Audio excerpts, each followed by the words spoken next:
Om Swastiastu. Salam sejahtera bagi kita semua. Yang saya hormati Ibu Diana Putri selaku dosen mata kuliah komunikasi, serta teman-teman yang saya cintai dan banggakan. Puji syukur kita panjatkan kehadirat Tuhan Yang Maha Esa atas anugerah yang telah diberikan kepada kita semua. Pada kesempatan yang baik ini, izinkan saya, Putu Darmayanti, NIM 038, kelas 2A, untuk menyampaikan pidato mengenai pentingnya pemeriksaan laboratorium. Seperti saat ini, sangatlah penting untuk memeriksakan diri ke laboratorium, namun seringnya disepelekan terutama di kalangan bawah, bahwa kurangnya kesadaran ataupun jauhnya dengan fasilitas kesehatan. Perlu diketahui, pemeriksaan laboratorium adalah jenis pemeriksaan yang dilakukan di laboratorium dengan bermacam tes yang dilakukan terhadap bahan yang berasal dari manusia ataupun bukan manusia. Apa tujuan dari pemeriksaan laboratorium? Tujuan dari pemeriksaan laboratorium yang pertama, menentukan resiko dan diagnosa. Yang kedua, memantau perkembangan penyakit. Yang ketiga, memantau kondisi kesehatan atau faktor-faktor yang berpengaruh pada kesehatan, serta masih banyak lagi tujuan dari pemeriksaan laboratorium. Dalam pemeriksaan laboratorium, terdiri dari serangkaian proses yang saling berkaitan.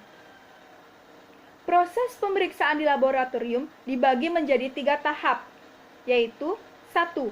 Tahap pra-analitik, merupakan seluruh kegiatan yang dilakukan sebelum sampel dianalisis, yang meliputi persiapan pasien, pengambilan sampel, dan transportasi spesimen.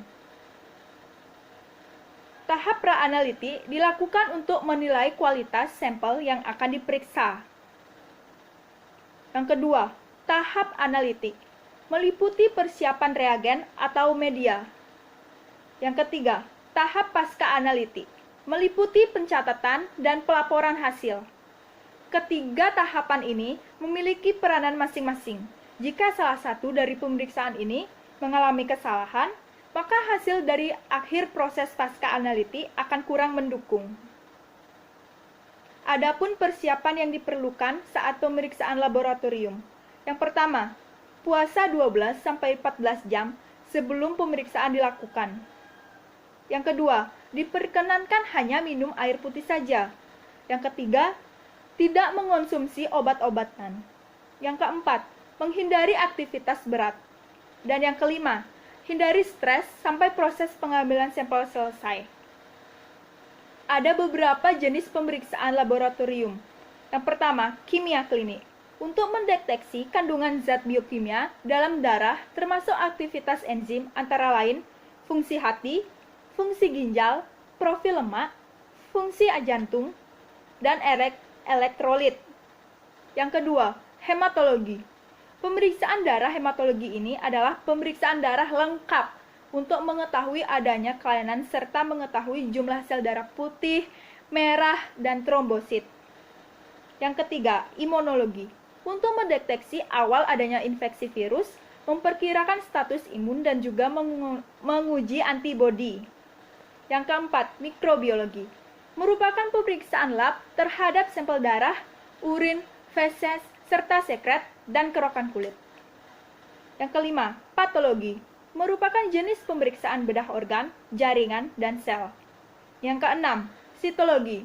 Merupakan jenis pemeriksaan untuk menguji usapan sel seperti dari mulut rahim untuk membuktikan kanker dan lain-lainnya.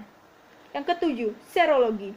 Menerima sampel serum untuk mencari bukti penyakit seperti hepatitis ataupun HIV/AIDS. Yang ke-8, PCR. Merupakan pemeriksaan dengan menggunakan teknologi amplifikasi asam nukleat virus untuk mengetahui ada tidaknya virus atau DNA virus.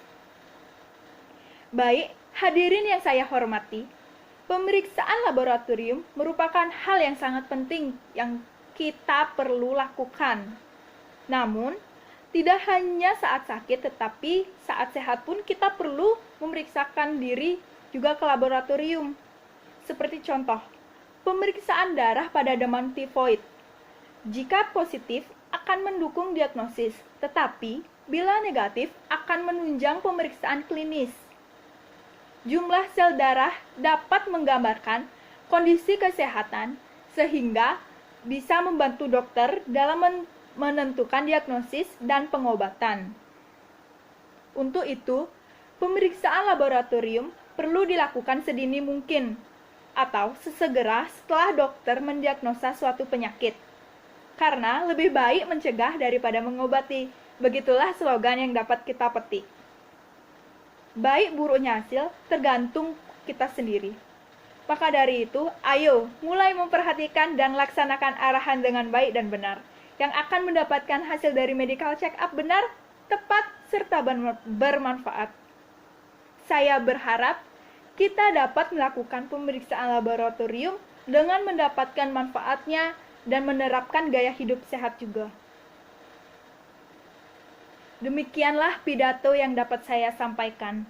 Semoga dapat bermanfaat bagi kita semua. Mohon maaf bila ada salah kata. Atas perhatian dan kesempatan yang diberikan, akhir kata saya ucapkan terima kasih. Om Santi Santi Santi Om.